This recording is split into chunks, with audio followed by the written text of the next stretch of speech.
Welcome to our program, The History of Africa, Part 1.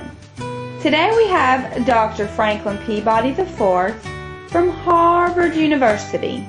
I'm going to be asking Dr. Peabody some questions about the African slave trade and African colonialism. So, Dr. Peabody, welcome to the show. Oh yes, thank you. Thank you. I am delighted to be on the show today. Thank you very much. Dr. Peabody, if you're ready, I am ready to ask you some questions. Oh yes, certainly. Carry on. All right. How did the slave trade begin? The slave trade began in the 1500s. The Europeans,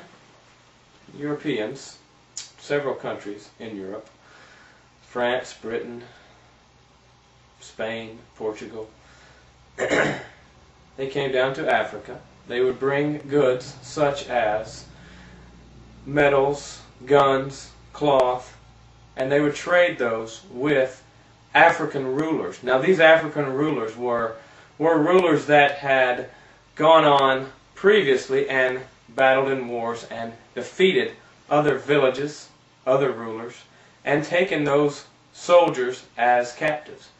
And they would trade those captives to the European traders for those goods, for the guns, for the cloth.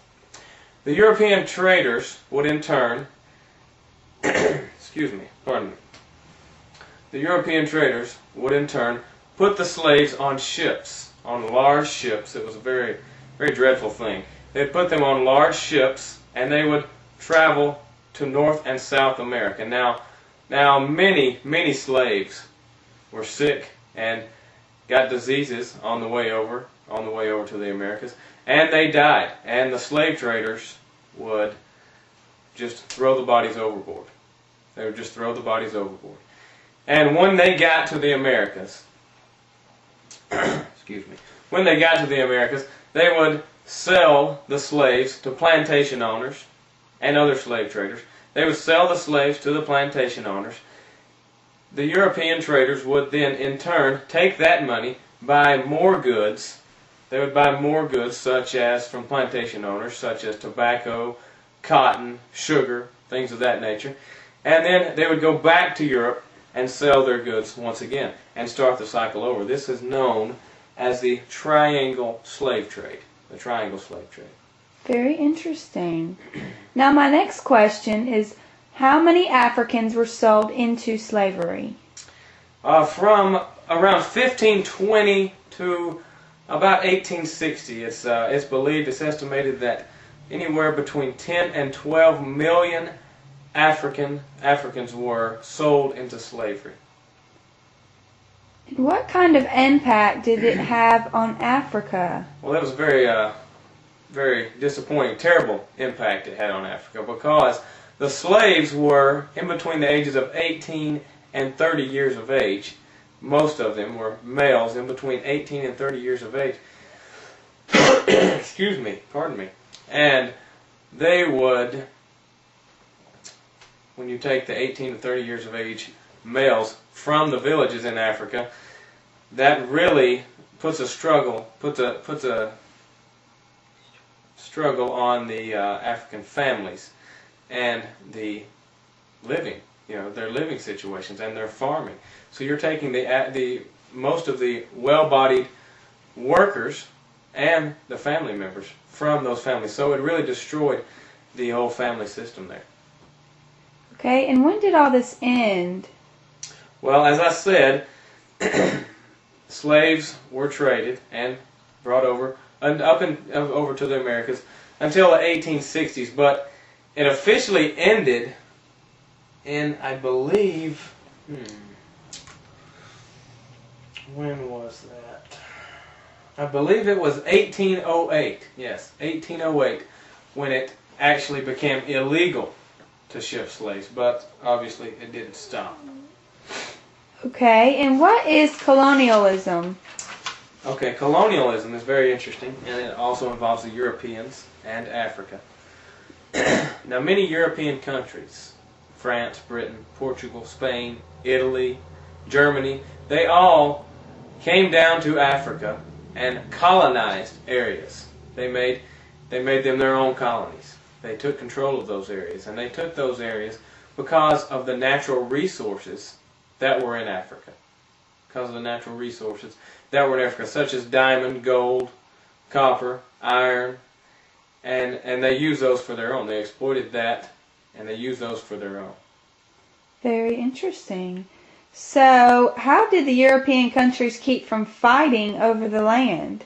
Well, that's very interesting because that was a problem at first. And then in 1884, many of the European leaders and the United States leaders from America, they got together in Berlin in 1884 and divided the land out. They actually divided the land out. The African people had no say-so in the matter whatsoever.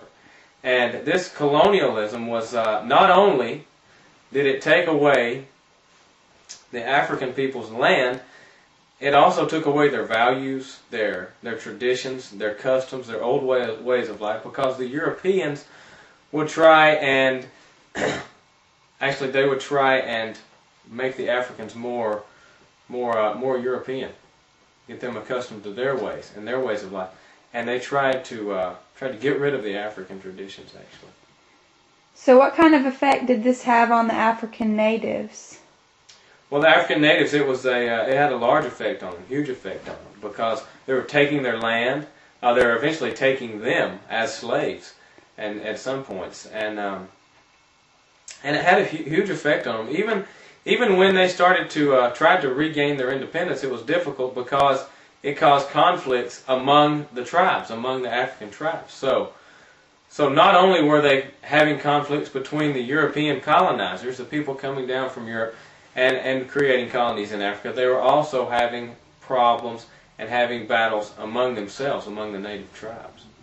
Okay, and I have one last question. Certainly. Why didn't they try to do something about the colonists taking over their land? Well, that's very interesting. And that poses another question. Why did the European colonists choose Africa? Many other areas, Asia, I'm sure, had plenty of natural resources that they could have used, that they could have taken. However, many of the countries in Asia had they were much more powerful. They had a stronger military, a stronger government. The problem in Africa was that many of the countries, many of the kingdoms, the people in Africa were weaker. Their governments were weaker. Their militaries were weaker. So they really had no choice in the matter because they would be killed. And that's what happened on several occasions. Okay, Dr. Peabody. Well, I thank you for this interview, and I thank you for this time on the History of Africa, Part 1. Well, thank you very much, and I appreciate it. And we will be coming to you at our next episode. We will be discussing the road to independence, Africa's countries' road to independence. And it's interesting that during colonialism, only two countries remained independent countries, and that was Ethiopia and Liberia. The remaining countries in Africa were controlled by European forces and European countries. Well, I cannot wait for that interview, and we will see you soon, Dr. Peabody. Well, thank you very much. It was a pleasure. And tell your school back at home, Harvard University, we appreciate them. Yes, I will tell them that Harvard University was very appreciated at this show. Thank you, sir.